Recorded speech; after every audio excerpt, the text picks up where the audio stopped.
진리 편에 서면 돼요. 그게 하나님 편이에요. 사람들이 내게 아무리 무슨 말을 하고 아무리 뭐 손가락질을 하고 아무리 비난을 하더라도 내가 옳은 편에 서면 돼요. 진리 편에 서면 돼요. 그게 하나님 편이에요. 그럼 아무 문제 없어요. 사람들이 말하는 것은 다 그러다가 말아요. 여름밤에 논에서 개구리들이 우는 것과 비슷해요. 여름에 여러분 비 오기 전날 특히 개구리들이 얼마나 우는지 말이죠. 네. 그게 참 듣기 좋을 수도 있어요, 사실은. 네. 개구리 소리. 개구리 뭐 얼마나 뭐 들판에 울려 퍼집니까? 네. 합창 소리 같이 들리죠. 또 지금 벌써 이 벌레들 소리 들리잖아요. 산에 가면 아주 그냥 귀청이 떨어질 정도로 벌레들이 웁니다.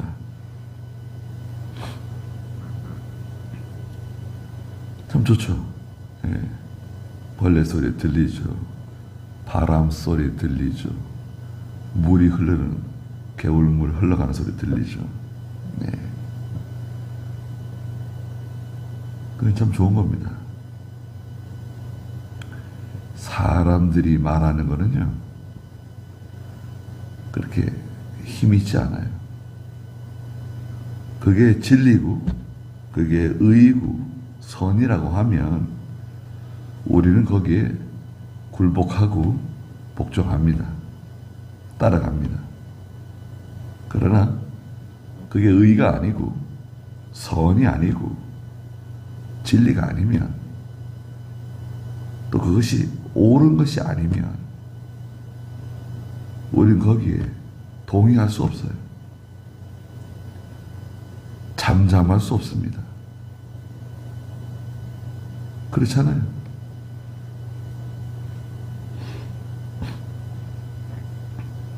우상들에게 부르짖어봐라.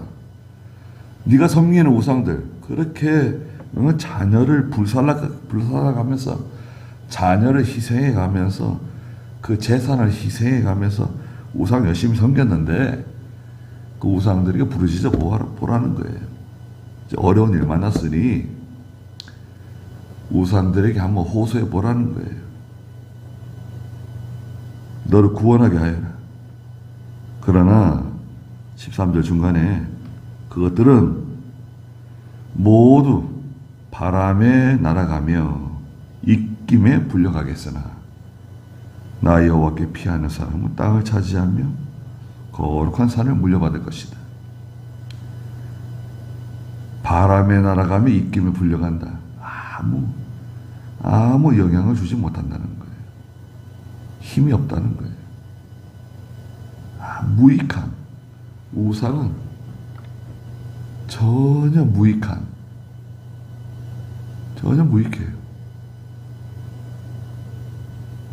틀림없잖아요. 확실한 겁니다. 이 세상과 이 세상에 있는 모든 것들이 다 여기 속해 있어요. 여러분, 우리는 세상을 부정하는 거 아닙니다.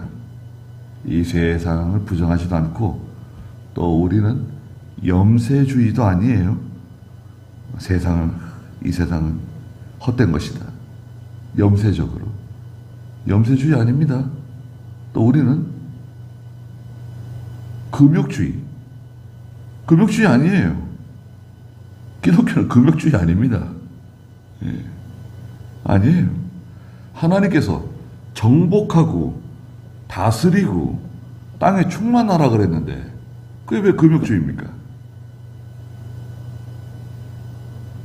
또 우리 고행주의, 뭔가 이 고생을 하고 뭔가 자기를 괴롭혀가면서 고행주의.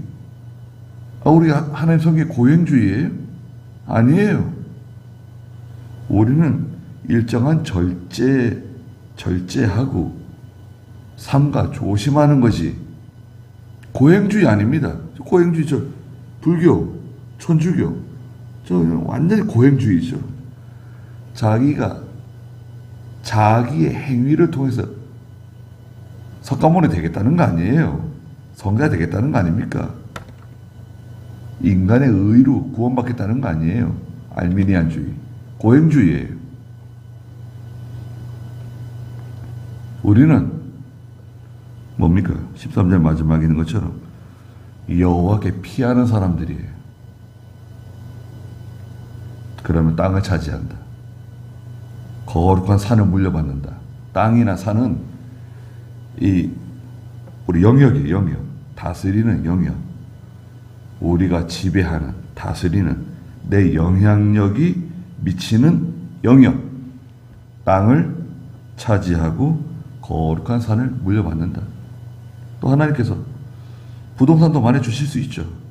얼마든지. 네. 목적이 뚜렷하면 돼요. 너 그거 가지고 뭐 하려고 그러냐? 목적. 제가 이것을 가지고 믿는 일 잘 하려고 합니다. 하나님 잘 섬기고 하나님의 구원 운동에 사용하려고 합니다. 좋잖아요. 목적이 분명하고 그 의도가 분명하면 하나님이 땅이나 산이나 얼마든지 주실 수 있죠. 정복하고 다스리고 땅에 충만한 거예요. 거기까지 하시죠.